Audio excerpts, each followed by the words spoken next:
I've never shared this story with anyone until now. It's not because I was afraid of being judged or mocked. It's because even thinking about it makes me uncomfortable and my skin crawl. It happened one chilly October night when I was home alone. My parents had gone out for a rare date night, leaving me with the usual responsibilities. Our house had always been a haven, nestled in a quiet neighborhood surrounded by towering pine trees. But that night, everything changed. I was in my room, lost in a book, when I heard a thud downstairs. At first, I brushed it off as the house settling. Old homes have their creaks, the occasional groan. But then it happened again, this time more pronounced. I crept to the top of the staircase, peering into the dimly lit living room. The lamp, which had been switched off earlier, now flickered violently. An unfamiliar coldness washed over me as I descended the stairs, each step creaking under my weight. Then I heard a sound that made my blood freeze, the unmistakable noise of something being dragged across the wooden floor in the kitchen. I held my breath, straining to listen. It wasn't hurried or frantic, it was slow and deliberate, like someone or something wanted to be noticed. Grabbing my phone, I inched toward the noise. My heart was pounding so loudly I thought it would give me away. As I reached the doorway to the kitchen, the dragging sound stopped. I hesitated, clutching the phone tightly in my hand. The chairs, which had been neatly arranged around the table, were now tilted in different directions, as though someone had hurriedly moved them but left the task unfinished. Before I could make sense of it, the lights went out, plunging the house into pitch-black silence. My breath caught in my throat as panic set in. I fumbled with my phone, managing to turn on the flashlight. Its narrow beam cut through the darkness, illuminating the chaotic scene in the kitchen.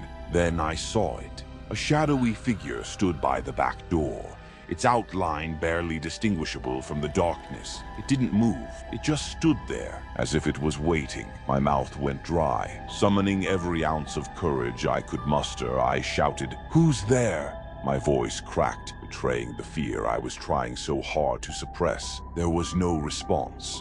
The figure remained motionless for what felt like an eternity before vanishing into the darkness. I scrambled to bolt the door, my fingers trembling as I slid the latch into place. I didn't sleep that night. Every sound, the wind against the windows, the creak of the floorboards, set me on edge. When my parents returned the next morning, I was a wreck. I hesitated to tell them what had happened. I'd already convinced myself that they wouldn't believe me. But when my dad noticed the kitchen chairs out of place, I finally broke down and recounted the events of the night. They tried to reassure me, suggesting it was probably just my imagination.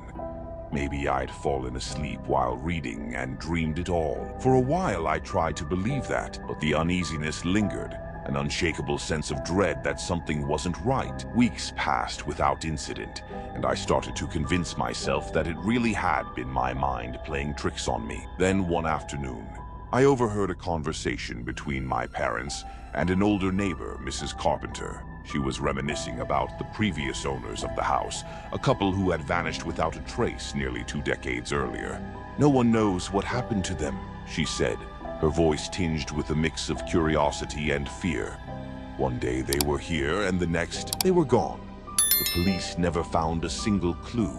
That night, I couldn't stop thinking about what Mrs. Carpenter had said. The idea that something sinister might have happened in our home gnawed at me. I began to notice little things I'd previously ignored. Doors I was sure I'd closed would be slightly open. Objects would be in different places than I'd left them. And that pervasive feeling of being watched returned with a vengeance. The final straw came a few months later, during another night home alone. I was in the living room this time, curled up on the couch with a blanket and a movie. Everything had been quiet, almost peaceful, until I heard it again, that same dragging sound from the kitchen. My body went rigid as I gripped the edge of the couch. "Not again," I whispered to myself, tears pricking the corners of my eyes. But this time, I didn't grab my phone. I didn't go investigate. Instead, I locked the living room door, turned off the lights, and waited in silence. Hours passed, and the noise eventually stopped. When my parents came home, I was still sitting on the couch, clutching the blanket like it was a lifeline. I didn't tell them what happened. What was the point? they'd only dismiss it again. But the next morning, as sunlight poured into the house, I gathered the courage to check the kitchen. The chairs were back in their places, as though nothing had happened. Everything looked normal, except for one thing. On the floor near the back door was a mutual footprint. It was too large to be mine and too fresh to belong to my dad. We moved out of that house a year later. My parents cited the need for more space, but I've always suspected they knew more than they let on. To this day, I can't walk past an old house without glancing at the windows, half expecting to see a shadowy figure staring back at me. And every October, when the nights grow longer and the air turns crisp, I find myself lying awake, wondering what really happened that night, and if whatever it was is still waiting in the dark.